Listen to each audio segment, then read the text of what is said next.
There's not a lot to talk about in the prologue. You can see an RNG scrambler working on the right-hand side. Otherwise, this would be a completely static run and wouldn't be very fun, because it would just copy other LTCs.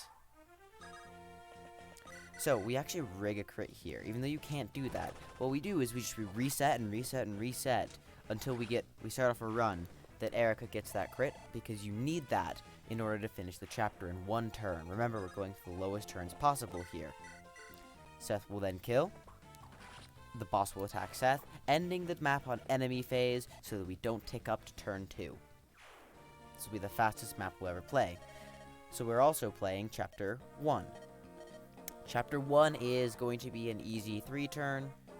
It's fairly simple, but there's a neat little trick that you can do on Chapter 1, where there's going to be a fort in the center of the map.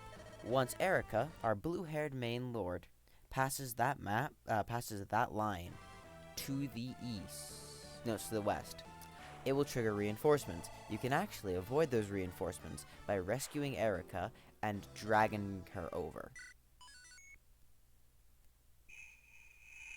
This was recorded 7 months ago.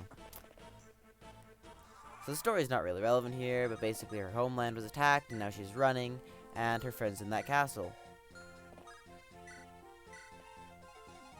This is the main movement tech we'll be using throughout this, is the rescue drop, where a unit with a lot of movement picks up a smaller movement unit and carries them around. Seth is about the most broken thing you'll ever see. It's GSC Snorlax incarnate.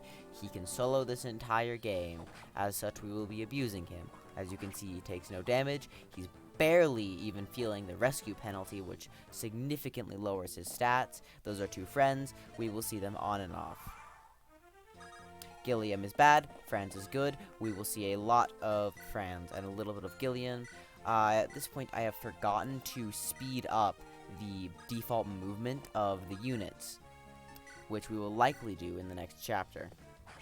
Franz here is just going to get some EXP for himself. We want to slowly train him, because he's a good unit, but he needs some levels. I feel, in looking back on this past, I could have significantly more aggressively trained Franz, and I could have made this chapter a lot cleaner and faster to watch.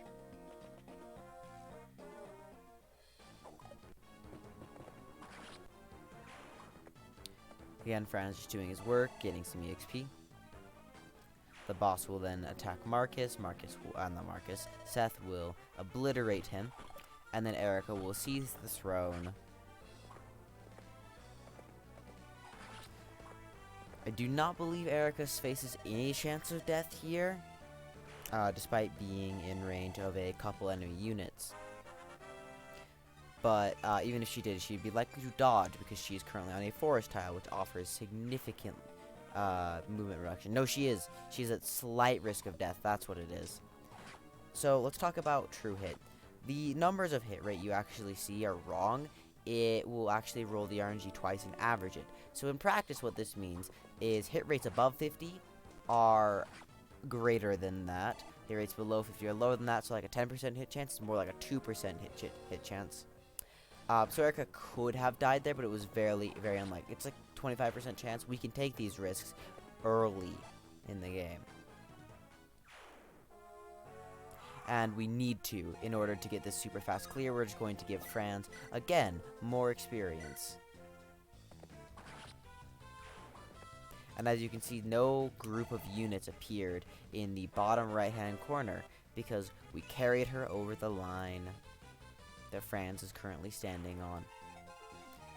Now, Seth is just going to train some sword rank. That's the sword rank that I was showing off there. We do not want to burn our Silver Lance uses, but we do want to get him to S swords relatively quickly because it increases his hit rate and his crit rate and just makes him overall more reliable. He will be using swords a lot. Now I'm showing that we have done this in 3 turns. So that is chapter 0 in 1 turn and chapter 1 in 4 turns. Story progresses, we get gold, and we're on to the next chapter. Come again next time.